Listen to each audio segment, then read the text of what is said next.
All right, so welcome back to another episode of WTF Do I Do Now.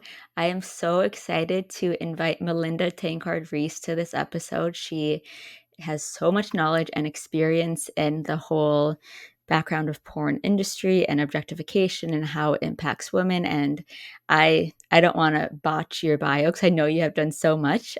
So thank you for taking the time to join this today. I'm so excited. Thanks for And having so me and I would your interest, Mandy. Yeah, of course. And I would love to use this episode to help educate anyone who has kind of been conditioned by society to think that porn is normal and innocent, which is most of us. And so it's not to shame anyone, but I love your background and how you can kind of view it as this whole like 360 degree of how porn is impacting us, like the Mhm, harms of porn, mhm, objectification, sexualization, trafficking, violence against women, and also how it's impacting the younger generations. mhm. And I'd also love to chat about your recent book, He Chose Porn Over Me, because it has been so helpful in my healing journey. And I know it will help a lot of women out there. But so I know I rambled a bit. But before we dive in, I would love to just have you set the stage and share a bit about your story, like what you do and how you got into this line of work. Well, I'd love to share that, Mandy. Thank you. So, I'm a journalist by background. I grew up in a country town in country Victoria, and I'm a farmer's daughter, eldest of four. And I always loved words, I loved writing, and I always knew I wanted to be a journalist. I did work experience on my local newspaper, and one of the first stories I wrote about was the opening of a women's refuge in my town, and I interviewed the survivors of violence. And it opened my eyes up to what was really happening there. I was still in my teens, and I started to notice the mistreatment of women, the second class status of women. I ended up being awarded a scholarship to study journalism internationally. I actually lived in the States. I lived in Long Beach, California, actually, and I studied at Cal State University and ended up traveling the world and documenting the mistreatment of women. I also ended up having three daughters and a son, and that made the issue even more personal to me because I could see how the culture was trying to hurt my children and undermine their well-being, their confidence, their self-esteem, um, how development was being their healthy development was being interfered with really by toxic cultural scripts about their bodies, about relationships, about sexuality. So I've written seven books. I'm working on the eighth at the moment.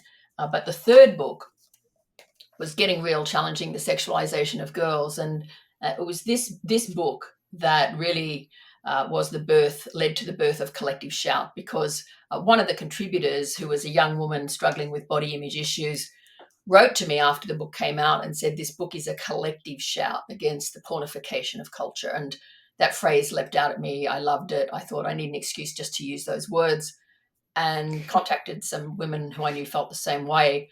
And that's how the movement started close to 15 years ago. So we're a grassroots activist movement. We call out advertisers, corporations, and marketers who objectify women and sexualize girls to sell products and services. So that's a bit of the backstory. But yeah, a commitment to trying to make the world better, especially for women and girls who are differentially harmed by sexualization, pornification, pornographic scripts about their lives, how they should act, how they should look and be in the world.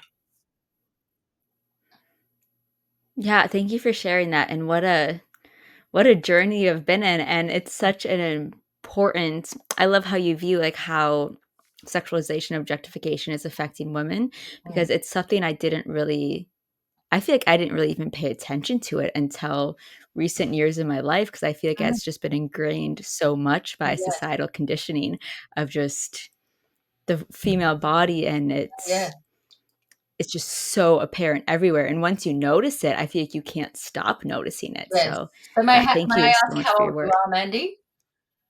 How old you What are? was that? How old are you? I'm 30. You're 30. And so you didn't Mhm. notice this until recent years because it was so embedded and so ingrained in your life. You just grew up with it and didn't even realize. Yeah, I would say probably until maybe after maybe around the age of, like, 25. Mm, Yeah, and in college, I never really gave any thought to it. Like, mm, I even remember when I would have guy friends in college being like, "Let's go to the strip club," and I'd be like, "Yeah, let's go." I never went, but now if a guy were to say that to me, I'd be like, "Absolutely not." Like, I do yeah, not support that by any means. right. But yeah, I think it was yeah, I just never with the media so prevalent, I just never questioned it, So which what caused the realization for you? When did the truth dawn on you? I know you're meant to be interviewing me, um but I'm interested in your no. No, no, no, it's fine. It's good. good to have these Yes. conversations. I don't think there was a defining moment. Mm, Um, Actually, no, I would say this was a few years ago when in the United States when Roe versus Wade started getting overturned mm, or was overturned, mm, and there was a lot of women rights movements, and that's when I really started to think like, whoa, like it just made me think differently as being a woman. I've always considered to be a feminist in a way, but I don't think I really had like an awakening to really understand like how women are portrayed in media until recently and just how yeah. mm, Yeah, so I don't think there wasn't a exact defining moment. I think it was just mm. slow, gradual awakening. Okay, interesting. Yeah, Yeah. right. Okay. So yeah, so that's a bit of the backstory. I suppose also as a journalist, I've tried to expose issues that aren't being talked about enough, and that's why I started to write on pornography. It's acceptable now to talk about the harms of pornography, and it's quite mainstream now. But when I first started writing on porn, and colleagues and feminists that were porn critical for a very long time, even pre-internet, we were mocked and derided and made fun of, and told we were creating, a moral panic. And now it's all accepted now because the evidence is so strong, and the links between porn creating hostile attitudes towards women, pornography being a driver of attitudes, harmful attitudes, which lead to direct violence against women and girls is well documented and well established now. It's in our national plan, our government's plan to address violence against women. It's in, our peak bodies are reporting on it.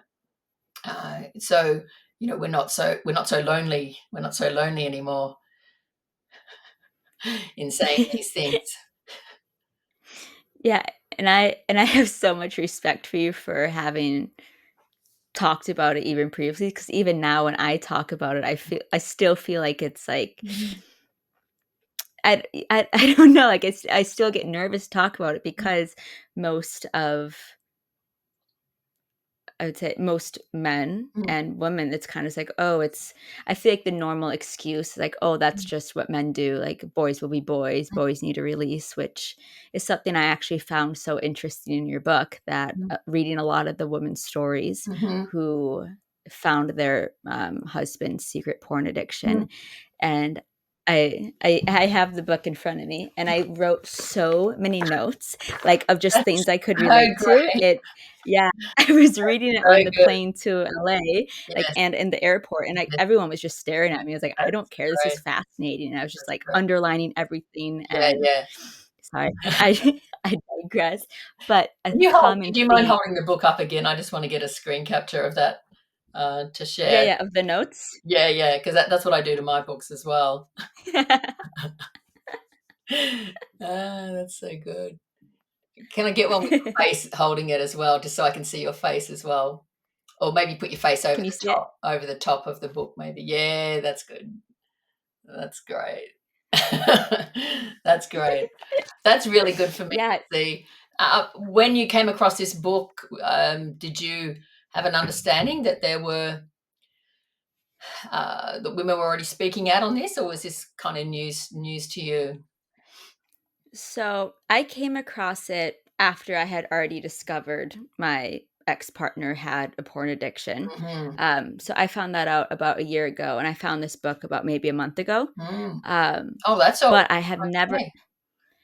Yeah, but I have never found a resource like this book where it's women just openly sharing so vulnerably about their experiences. And I wish I had that book Mm, before I had even discovered the porn addiction. But yeah, right when I started to question, like, how, once I found out he started to watch porn, and yeah, I started to question, like, how that was impacting the relationship yeah, and how it was impacting me, yes, because it just made me feel so validated yeah, to know that I'm not crazy, to know that I'm not yeah, insecure, yes, and all the red flags that I started to notice in my relationship, mm, they're all things that women were talking about in their stories. I'm pointing at the book, but, like, in yeah, the book, and I feel like this book can help save so many women who might not realize that porn is actually what's causing a lot of the issues in the relationship. Like, it explains the man's behavior so well. yes. What were the red flags that you had noticed in your relationship? Yeah, the biggest one that started to stick out was the frequency of sex. We were rarely having it. I would try anything I could to get his attention. I was spending, like, hundreds of dollars on lingerie and sex Oh, toys, and, like, nothing could keep his attraction. And wow. then there'd be times where we would go to have sex, and then he either couldn't get hard anymore or couldn't stay hard, and he had to start taking erectile dysfunction medication. And it just How came old out was of the he? blue, and I was like, How old was he? 30, 30, and he's 30. taking erectile dysfunction medication Yeah, by yeah, accident. but he always uh-huh, he always had the excuse like, "Oh, I'm stressed or work or anxious," whatever it may be, and so I wrote it off not knowing that that is something of that's a common symptom of a porn addiction, Mm, and yeah, that was a big one. mm, okay. And was he doing things like, off in another room, kind of on his laptop or his phone and trying to hide that from you, or was anything like that?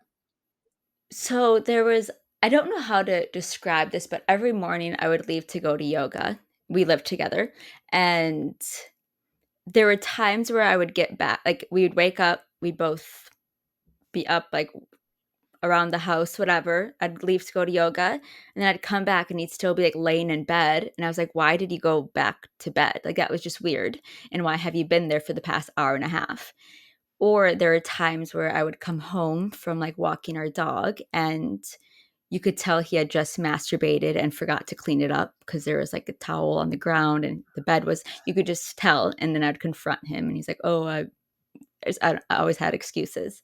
But then after researching it more, I realized that, like, I started to look back and notice patterns that he would always stay up later than I would, or he would always wake up significantly earlier than I would, or there'd be times where I would wake up in the middle of the night and, like, he'd just be in the bathroom for an extremely long period of time, which, I mean, sure, he could have been going to the bathroom, but I mean, we're talking, like, hours.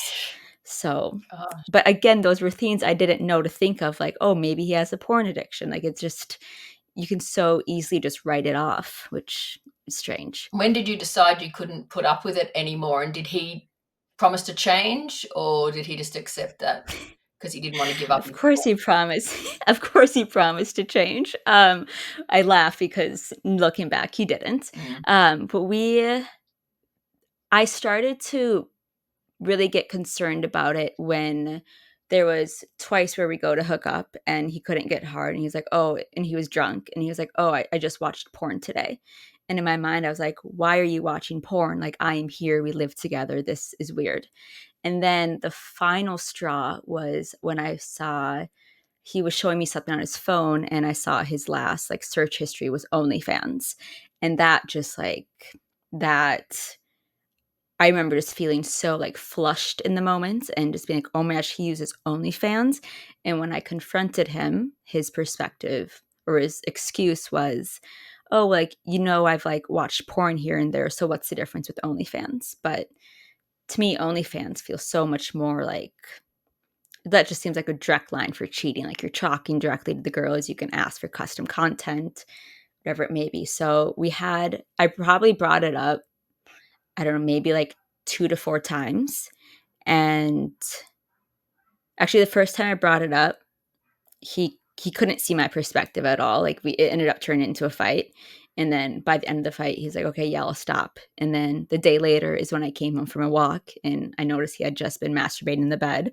So I had to talk again. And he's like, oh, I don't know, just it was always excuses. And then finally we had a talk where I just broke into tears. I was like, it feels like you're cheating on me. It feels like you're choosing other women over me. Like I don't love the idea of you getting off to other naked women and choosing them over me when I'm like begging you to have sex with me and you won't. Mm, So yeah, then he was finally like, yeah, I'll stop. I get it. Of course, like porn's out of the picture. mm, No doubt, like that's it. mm, And only to find out like months later, um, it very much so was not out of the picture. And he was even um, texting porn stars to get a hotel room with them. So mm. yeah, so it was, I know I've rambled a lot, but it was validating reading your book and hearing of these stories of women where they're Mm, like, yeah, he promised he'd change. And then mm. either he relapsed a year or years later, or they found out he was doing it. And Yep. yeah, I was like, okay, well, I wasn't the only one. Yeah, yeah. And how have you felt since you've been out of that relationship? Oh, it has been a roller coaster, a lot of high highs, a lot of low lows. I think something that has been the most healing for me is educating myself on the topic and learning about porn addiction, specifically learning like how it impacts the brain for me to I feel like that in a way helps me realize like, oh, it had nothing to do with Mhm, how I look or how I acted in bed. It had nothing to do with that, and like learn how mhm, the novelty of porn and the dopamine and how it rewires your brain to mm, fully understand like, oh, it wasn't because of me. mhm, But there's still a lot of grief and confusion around like, was that relationship ever real? Like, what else was going on that I don't know about? Like, mhm, was how can I trust myself knowing that this was going on for years without me noticing? How can I trust others again? So it feels like a mental mind fuck, yeah, but I look back and I am so thankful I left because I I don't think I would have been able to heal and grow as much as I did had I stayed in the relationship with him and continued to be like lied and manipulated and gaslit. Um, good. and Well, you I know made every the best decisions. You really did. And, your story can help other women, especially younger women, to recognize the red flags, the danger signs, the warning signs, and get out. Don't date men who use porn. It's not going to go well. Yeah. Yeah, and that's what felt so validating too, reading your book and just seeing how much these stories of the women, like how much it escalated and whether it be over the years or months that they were involved with this man. And then it Mm, seems like the women finally hit their finally hit their breaking point mm, and was like, they had to leave. mm. And I forgot what I was gonna say. I don't remember. Well, at least you Um, found out but now, yeah, while you're still young, at least you found out now some women stay in for decades or won't confront it compl- and yeah, end up yeah. living a half life for decades and still not out of it. Yeah, I am thankful I found out when I found out. I Mm, think I I mean, I was lucky we lived together, but all I had to do was move out of an apartment with him. I didn't have to and say goodbye to the dog, but like I didn't have to deal with kids yeah. or finances and we were going down that path. So I do Mm, it was a huge blessing in disguise. yeah, yeah, yeah. Well, that's good. It's really interesting to hear your story.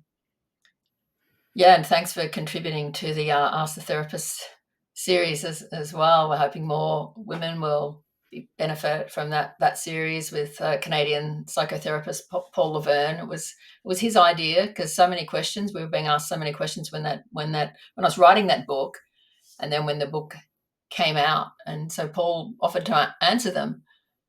So yeah, we've only just launched that.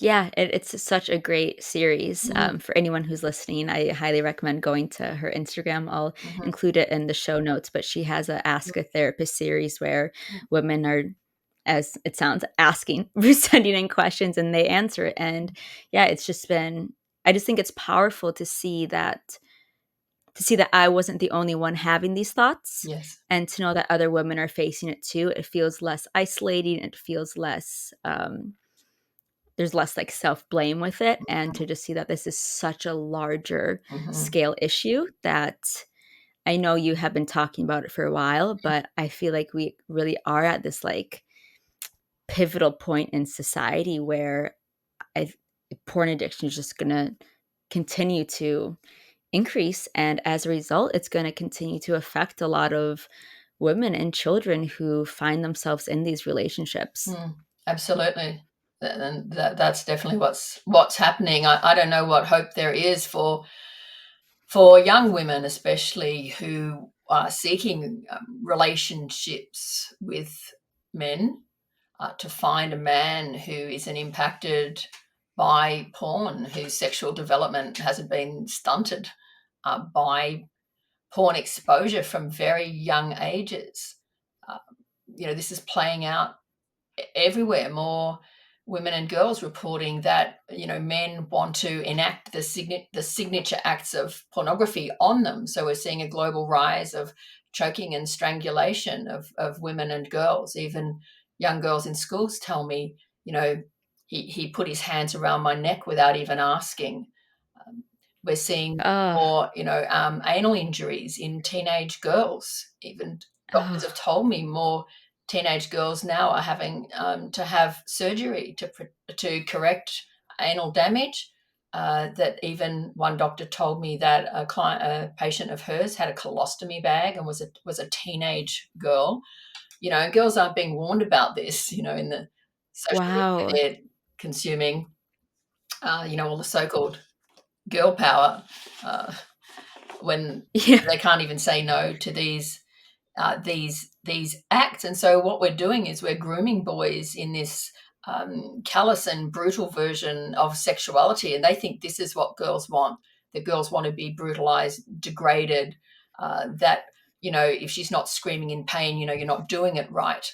Another illustration of that is I had a teacher tell me that she overheard two 12-year-old boys talking about sex, and one boy asked the second boy, "How do you know when you're having sex?" And the second boy said, "When she starts to cry." Right? This is what we have educated. Like, porn is the biggest department of education in the world. This is what we have taught even little boys. Sex looks like this. She should be in pain, crying, mascara dripping down her face. That's how you know you're having sex. And it's not their fault. It's how they have been educated, how they've been socialized. This is a predatory global industry that needs to build and groom the next generation of porn consumers. So it's quite deliberate that this industry would introduce porn to children at very young ages. On our Collective Shout website, we have a page called Kids Exposed, and parents can share their stories there. And, it's just diabolical. Even a police investigator who knew everything about this issue said she could not protect her own daughter from being exposed online. So we've really destroyed the sexual development of an entire generation. This is a never before seen experiment being conducted on the sexual development of our children. How will they sustain relationships? How will they sustain, lasting partnerships? How will they be able to, raise children in a healthy way when they're consuming porn, day and night? Like, what does this say about us as a civilization, about intimacy and true human connection? For the first time in history, adolescent boys are now, certainly in Australia, the largest cohort of sex offenders. Adolescent boys. Oh, And even worse, a study that just came out this year found that Australian boys were the largest offenders against children. wow. This has not been seen before. And so, there's a reason girls may not want to be in relationships with boys. Why would they want to be? It's not that appealing. It's not that attractive to them to be treated like this, to be spoken to in these ways. I am having girls every day tell me in schools they're touched, groped, they're propositioned, they're demanded to send nude pictures, they're threatened with rape if they don't send nude pictures, their mothers and sisters are threatened with rape if they don't send nude pictures. The biggest phenomenon of all is sexual groaning and grunting noises, including in the classroom. So, boys simulating sex ejaculation, simulating the noises from porn. And I speak to little girls, grades 5 and 6, so that's our primary school, who are subjected to these noises. I have young women of colour tell me that boys come up to them and say, "You're my dirty little sex slave." Again, these are all genres of porn. This is not how boys would normally talk to girls. So this is not auguring well for us as a society. This is not signifying that we are a healthy society, and it's our young people that are suffering the most, and girls being subjected to more brutal and sexually aggressive behaviors, sexual intrusions, daily sexual harassment, and they think it's normal to be treated like this because they've become so Mhm. used to it. That's another tragedy, that girls don't understand, well, this shouldn't be normal. You should be able to speak out about this. You should be able to defend yourself and establish boundaries. So that's where we are, and that's why some of us are doing everything we can to expose that and to fight against it, and also to call out to boys and say, look, this is harming you. This is not going to set you up well for life. If you're going around grunting, groaning, moaning, threatening girls with rape, like, that's the kind of life you want, is it? And if we're not cracking down on boys, if there's no consequences for these behaviors, then what happens when these boys go on to become politicians or police officers or judges sitting on rape trials, for example? How's that going to go? So we're smashing the empathy and the softness and the kindness out of boys, and that's they're going to inflict that on every woman they meet. You've experienced it. You were, barely 30. We've got girls now, half your age. This is routine for them to be treated in these ways. So yes, it's all Yeah, and depressing. oh, go ahead. Yeah, it's No, all go quite ahead. depressing, isn't it? Really? Yeah. It's depressing, but I think it needs to be talked about and it needs Yeah. to be brought onto the surface. And Mm. I think it's so powerful how you are able to educate and have the experience from how it's affecting the younger generations, because I feel like my age range, like the 30, Mm. we got lucky in a way where I didn't smartphones weren't really a thing until like maybe ninth grade. And but now you have all these younger kids who are Mm. accessing smartphones at a much younger age. Yeah. Laptops are everywhere. And the porn they are seeing is so hardcore, it's Mm. intense, it's Mm. rape porn, it's Mm. and that's the first thing they're seeing Yeah, as sex. And that's that's right.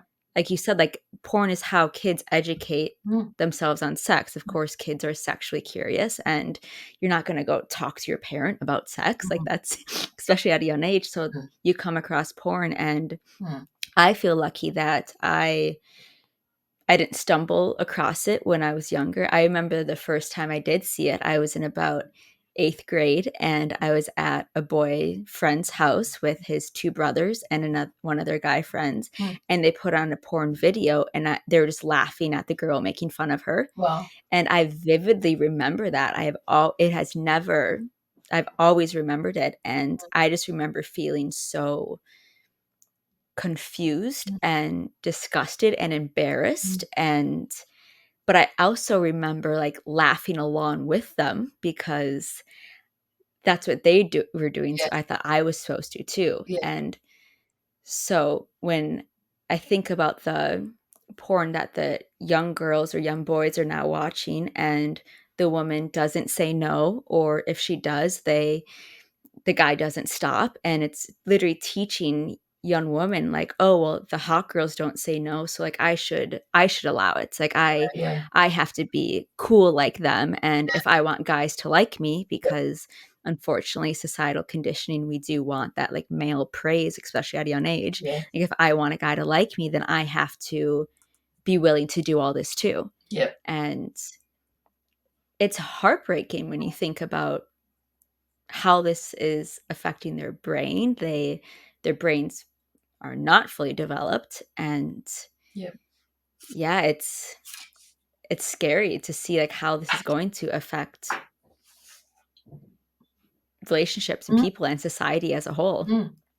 Yeah, absolutely. It is having a flow-on effect, and we're seeing the norms of pornography in mainstream popular culture. Yes, boys are seeing rape porn, torture porn, sadism, bestiality, and incest at the click of a button, but we have the ideas of pornography filtering out into mainstream culture. And so, for example, we've just gone after a t-shirt company called T Public, which has baby onesies with porn slogans on the baby clothes. So IFUCK on the first date. Have you had a bad day? Let me touch your dick.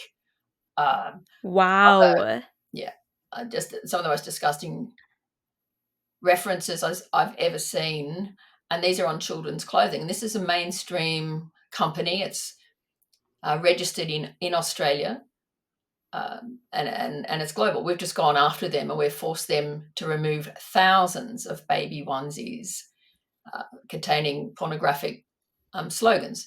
It's in music. The WAP song, for example, just totally pornographic, and you have little kids singing these songs. On TikTok, you have a hashtag choking challenge, and you have children enacting choking on each other on TikTok, and a 10-year-old Italian girl died as a result. Again, these are all porn genres. There's another genre right now of parents, mums singing along with their children on TikTok, a song that involves choking and murder.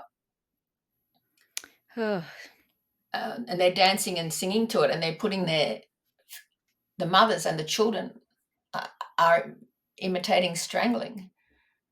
Like, it's almost like we've missed a generation of parents. It's on our billboards, it's in our shopping centers. We go after a store, a company, it's in Los Angeles as well, called Honey Burdette, which is a Playboy owned sex store in our family shopping centers, with porn themed advertising, also depicting bondage, kink, choking in our family shopping malls, floor to ceiling window displays, some of it on 24-hour video loop of women, genitals showing, being choked with whips and handcuffs, and again they pornographic genres playing out in our family shopping malls for children to see every day. So we go after them as well. There's many fronts we are fighting on, but in good news, we're getting rid of those baby clothes. We have had pornographic billboards taken down. We've got rid of 3 porn magazines in Australia: Zoo, Picture, and People, next to the lollies beside the counter in milk bars, 7-Elevens, petrol stations. They're gone, and 2 of those were in Australia published here for 80 years, and we got rid of them in a 7-week campaign on Twitter, showing the images of like fantasies for schoolgirls next to the faces and the names of Bauer Media Group, the publisher, and that had an Wow. effect. That had an effect. So we do need to tell the good news stories as well. Without collective shout, those campaigns wouldn't have happened. We wouldn't have had those successes, but we've got thousands of people involved in grassroots campaigning, grassroots activism to bring about these changes. One of the really big victories was against the biggest e-commerce shopping platform in the world, Alibaba, which was selling, and a warning in advance, replica children, so child sex abuse dolls, replica children body parts, anatomically correct, custom made, send in a picture and have this replica child made according to this picture. We got rid of 23 Chinese factories that were selling those replica children, lifelike, Wow. on Alibaba and on Etsy, I might Wow. add, which a lot of people don't realize. Wow. So, Sorry, I don't mean to cut you off. You can yes, keep going. I'm just shocked. yes, this is a global trade in these lifelike, anatomically correct, custom designed children, infants, babies. And Australia is one of the few countries to ban those dolls. They've just been banned in Kentucky, but not every US state bans them. So we've done a lot of work on that. My colleague Caitlin Roper has written a book on it called "Sex Dolls, Robots, and Women Hating," and there's a whole chapter on there on the child sex abuse dolls. But yeah, so we have to speak out on these, and even where we fail, at least history will show that we tried. So someone has to say that's it. Someone's got to draw a line in the sand, and we go after these companies. Why should they profit from sexual exploitation? How dare they? How dare they? How dare Mm-hmm. they profit from the exploitation of children? We're also part of Mm-hmm. a global action against Pornhub and its parent company. Pornhub, the biggest dispenser of violence, misogyny, degradation, dehumanization of women in the world, has now been charged with knowingly profiting from sex trafficking. 200 victims are suing Pornhub and its parent company right now. So that's good. That's good. We'll keep going after Mm-hmm. them with our global partners. So yeah, anyone that wants to get involved, we'd love to have you. We're expanding globally. We have to fight this porn juggernaut. What we have to ask ourselves: what kind of world do we want here? Do we want a world of no human connection, no true intimacy, no empathy? Do we want a world of alienation and woundedness and loneliness? Porn land, is that what we want? Or do we want something better, especially for our children? This is vandalism of cultural norms and ideals that we once held as valuable and important. It's the porn industry is totally destroying that.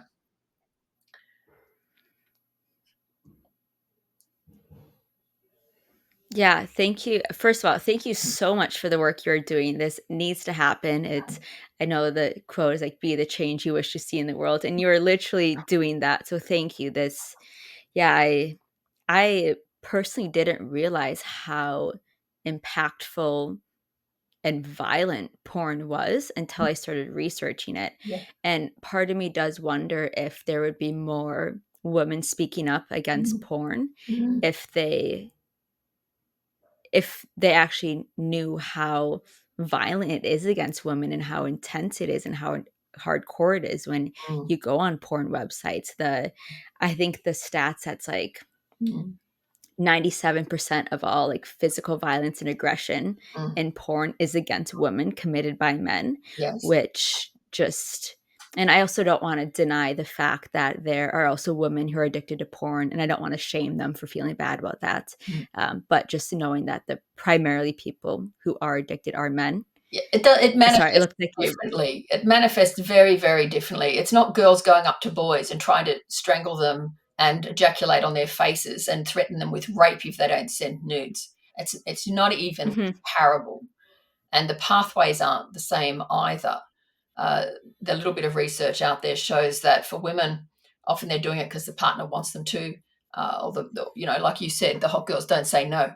The hot girls want the approval of mhm, boys, so they pretend to like the porn, When they're viewing in isolation, they're often looking for a storyline, like a romantic storyline, good luck with that.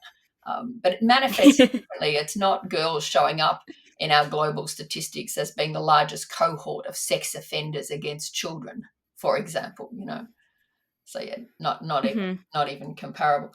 Um, I'm not saying it's not an issue, but it does manifest very, very differently.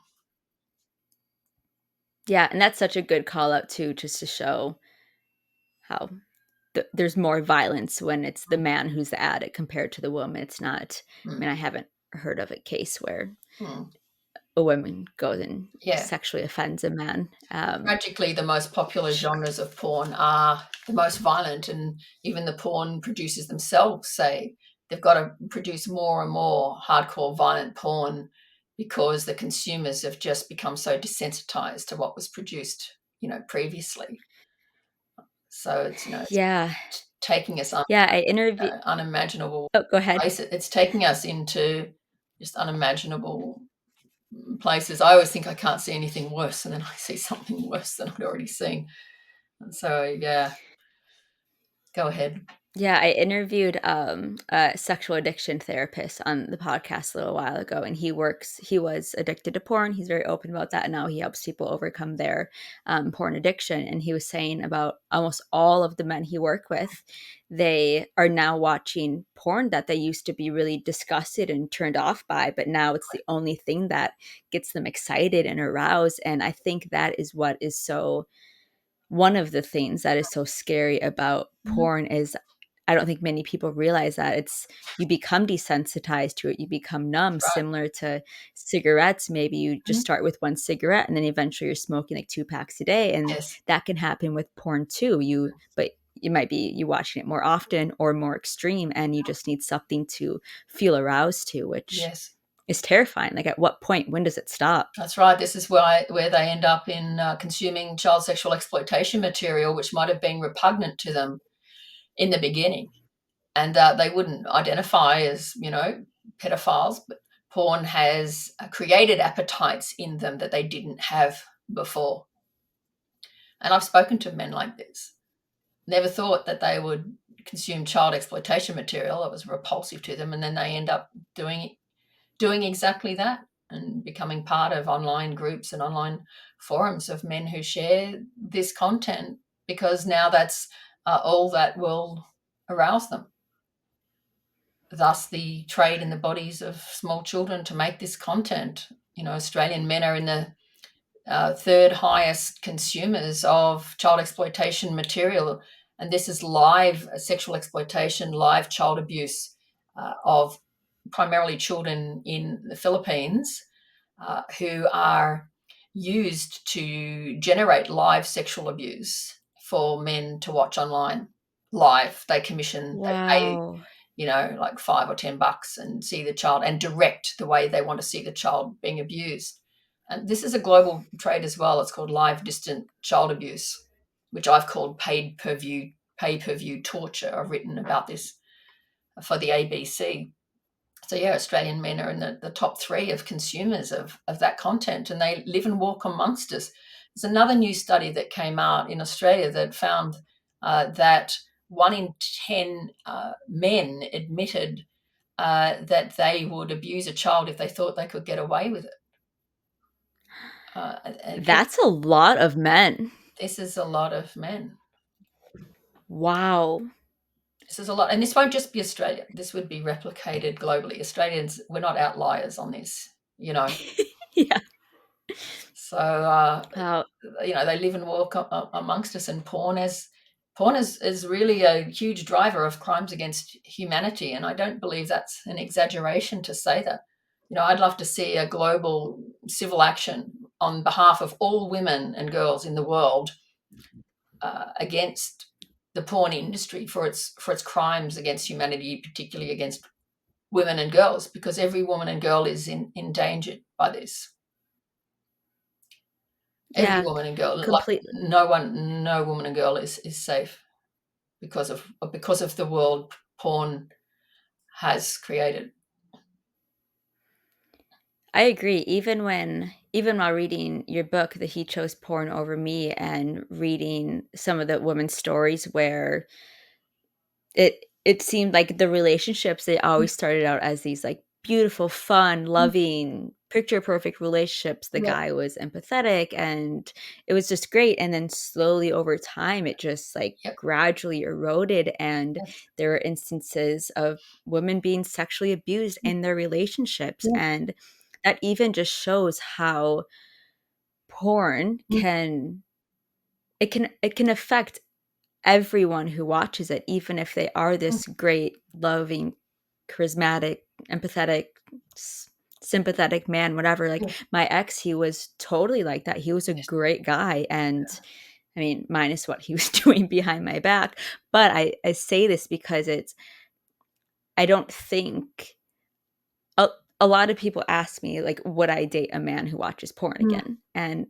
my answer is absolutely not, because I have seen how it just takes over the person, and it feels straight up yes, demonic to me. Like, it's mhm, I don't think anyone is safe. I don't know mm, if people can necessarily have a healthy mm, relationship mm, with porn, just mm, because of how the research shows it escalates. yeah, And yeah, I this is a little off topic, but I think back to the Me Too movement and all of those women who came out about being sexually harassed, and I'm just like, in my mind, I there isn't research I can correlate this to, but in my mind, I'm like, I bet they were all watching porn, and that's why they started mm, to objectify women. And sexual violence is porn normalizes sexual violence, so mm. it's this cascading effect. It's scary. It does normalize sexual violence 100%. It suggests, it teaches that it's sexy to be violent, that women enjoy violent, that every woman wants to be raped, that no really means yes. And then we're trying to teach consent and respectful relationships. You can't do that without addressing porn, which is the biggest department of education in the world. And that's why, in my opinion, many of the programs being taught in schools under the guise of respectful relationships will fail because they're not porn critical. Some are even pro porn. They'll say porn's a healthy educational tool, can teach Oh, blah no. blah blah. So we've got no chance unless we address porn, its destructive effects, and help young people, especially, to resist the toxic scripts of the global porn industry and to demand better for themselves, for their friends, for their for their future partners. Yeah, and that's a great point. So how do you educate young people? How do you teach them to, one, become aware of these Mhm. messages and become aware that they're toxic, and Yeah, to reject sure. them? So, with the work we do in schools, what I would do with girls is to help them to see how a porn harms them. I would draw from the global research. I would draw from stories from young women themselves. I draw from stories from He Chose Porn Over Me, and help them to see that they won't be able to change this guy if he doesn't want to change, himself. Help them to see that they shouldn't have to put up with degrading sex acts that they don't want. Helping them to understand gaslighting, coercive control, love bombing. All these things intersect, and they're often used by abusive men. Or these are tools of control and emotional manipulation by abusive boys and abusive men. Help them to recognize the red flags. There's more abuse now in teen dating relationships. So I'm having to address these issues much earlier. I talk about how porn will warp sexuality, giving them and the boys harmful ideas about bodies, sex, and relationships. With boys, we help them to see that the porn industry is after them, it's grooming them, that they're not going to have a good life if they're just, using every possible opportunity to masturbate to porn, taking them away from friends, family, from their sport, from things they might have enjoyed doing. Some of these boys, that's all they're doing. I was going to say outside school, but they're doing it at school as well. So Wow. helping them to recognize that they're being set up for failure.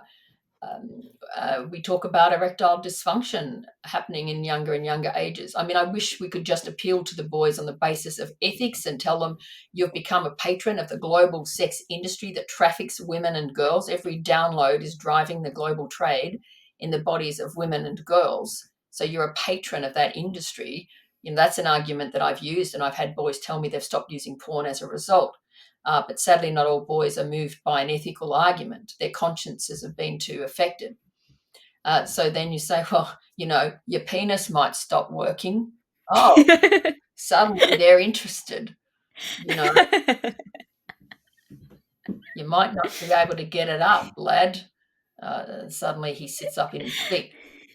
So, we'll use whatever means, whatever levers necessary to get, the message across and help them to see that, if they do want a good life, if they do want good relationships, even, good friendships, then they need to resist the toxic scripts of the global porn industry, the dictates of this industry for their lives, the profit-driven motivations of this multi-million dollar industry that is after them, and help them to see they're all in this together. They're all being harmed and they need to work together to resist it. And that is a source of great encouragement to see global movements primarily comprising young people who are against porn, who don't want anything to do with porn. Fight the New Drug, for example, and groups like that are helping young people to find a porn-free way of life, a porn-free community. And to me, there's hope that lies there, because young people know porn's making them sick. They know it's bad for them. A lot of young people, they know there's got to be something else. Maybe they could fight for real love. Like, there's a crazy idea. Just putting the word love out there, because we don't hear that very often. Mhm. We're really going out there. We're really going out on a limb now, helping them to see there's something of depth and richness and beauty that they might aspire to. And if they can't find it, you're better off on your own. I say this to girls all the time. You're better off on your own. Find a community of girls and women, and you can still have a good life. It's not worth sacrificing your life and living a half life, for some porn sick guy. Mhm. Right? What do you want? What do you want in a man's character? How do you want to be treated? What are your expectations so low? Is your view of yourself so low? Like, we have to help girls to have a higher view of themselves and their dignity and their worth, so they won't settle for some porn sick man who lies to them or claims he'll change for them when he has no intention of doing that, because he loves his porn more than he loves her, and that's a fact. That's a fact. So yeah, aim higher. Aim higher, stand your ground, reclaim your dignity and worth, and hashtag don't date men who use porn. I don't even remember what the original question was now, but it was very good. You answered it perfectly. I was asking, like, how do we help the like, Yeah, how do we help women and men yeah, and boys and girls? yeah. Yeah, yeah, I'm training to, work with Fight the New Drug, where I'll go to schools, Oh, to middle schools and high schools, to give them presentations on great. how porn affects your brain, individuals, and relationships and society. Good. And yeah, I'm so excited Mm, because, I mean, one, I think if we want to see real change, we're going to have to see it in this younger generation and help them while they're still mm, learning and exploring, and teach them mm.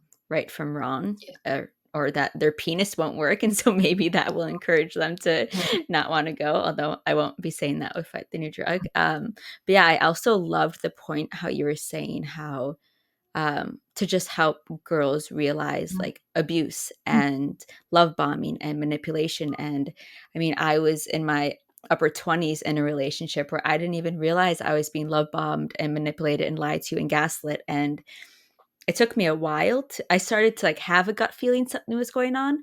But even after we broke up, it was probably, like, I don't know, like 5 months after, I was talking to a girl I just met Mm, about what I was going through, and she's like, "Oh my gosh, you were being emotionally abused, you were being manipulated, you were being love bombed." And remember that day just having this, like, light bulb go off in my head. I was like, "I had no idea." mm, And I like to think I'm educated. I mean, I got, like, a college, university, I mm, graduated, I have worked in jobs, like, I should know these things, mm, but again, that's why I think it's so powerful mm, and important to teach women mm. what this is and how to notice it in relationships. Yeah. It's yeah, so thank you so much for doing that. A pleasure. It's a privilege to do this work and engage with thousands of young people a year and engage with, women who have read the book and are sending in their questions to the Ask the Therapist series, and to do the work with Collective Shout. Yeah, we actually enjoy is possibly not quite the right word, but we do get we there is a return on the work because you feel like you are making a difference, and people tell you that the work of Collective Shout has helped make them brave, has helped make them take a stand, and help them to see if they say, "Oh, why doesn't someone do something about that?" Well, they are someone; they can do something about it, and that's how we achieve lasting change. So we'd love people to sign up. Collectiveshout.org is the website. We're on all the socials. I'm on all the socials as well. If you're listening and you are or were in a relationship with a compulsive porn user, feel free to send us your questions. You can do that anonymously if you prefer through direct messaging, and we'll ask those questions of Paul Laverne, our psychotherapist. And we'd love that series to get shared more as well, because so many women are writing to us saying how much it has helped them. So yeah, we'd love to have a even bigger global influence. So yeah, sign up to Collective Shout, and we can also help you run campaigns in your countries, in your cities as well. Oh, thank you so much, and I'll include, the links to your Instagram and website and everything in the show notes, so Great. if you're listening, you can easily find them. Yes. And yeah, I do wanna be cautious of time, but is there anything else you'd like to say or anything we didn't get to anyone Oh, look, who I is think we, listening? we got to it. I mean, if they want to order the book, if you want to order He Chose Porn Over Me, you can do that through my website, melindaTankardReist.com. There's a tab there at the top where you can order it, or you can find out how to order it in your countries. If you're interested in other books, Big Porn Inc., Exposing the Harms of the Global Pornography Industry, also Spinifex Press, Getting Real, Challenging the Sexualization of Girls, Prostitution Narratives, Stories of Survival in the Sex Trade, which I co-wrote with Dr. Caroline Norma. That's another Spinifex title. If you're looking for a book to help talk to your children about porn, how to talk to your children about porn, how to talk to your kids about porn, that's through Educate Empower Kids in the US. Best book I've found on having these difficult conversations with your children and young people. There's also free resources through collectiveshout.org. If you're a parent, your child's being exposed to porn, we'd love to hear that story as well through the Kids Exposed page on our website. Before we go, Mandy, I'm going to ask you for two favors, and you don't need to record this, but I'd love to get the footage of where we talk about the book. My publishers will love that, and we can also use it to promote the Ask the Therapist series, just those little snippets, or just send us the whole raw footage and we can cut that up, because that would be great. Yeah, That would be great promo material for the book, and yeah, absolutely. I'll just send you the whole file so you that'd be can great. take any pieces that you want. That'd be fantastic. Thank you so much, because the book Yeah, didn't really get the attention it deserved, you know. yeah. So It's so powerful. yeah, I've recommended it to so many people. that's so great It's to hear. oh my gosh. Yeah, it would have saved me years of my life had Oh I wow, known about it before. wow, Yeah, everything I needed to know was in there, and it's so nice because you have the advice that each woman gives, and yes, I think that is so powerful, and so glad. I just love how every woman just says, "Trust your gut, listen to your gut." Like, you're not crazy, yeah, I think the advice section is super powerful too. That's great. Well, even that would make a wonderful endorsement for the book. So I'm grateful that you've said that. And I'd just love to get another photo this time of you just holding the book, the cover, so we can see you holding the cover. Yeah, Because my publishers will absolutely. love this as well. I'm just going to move you over a little bit because I've got just slightly cut off. That's Okay, yeah, let me know if you need me to move it too. no, that's good. That's lovely. That's really nice. And I'll get one of both of us also with the book. Yes. That's fantastic. Thank you. That means a lot. I'm really glad that the book has helped you. Oh, yeah, I mean, thank you for writing it. I didn't have to do any of the work, so thank you for everything you do. I you inspire me so much, and I look up to you so much, and I'm so grateful That's for really lovely. the work that you do, so thank you. That's just a lovely way for me to start my day at least.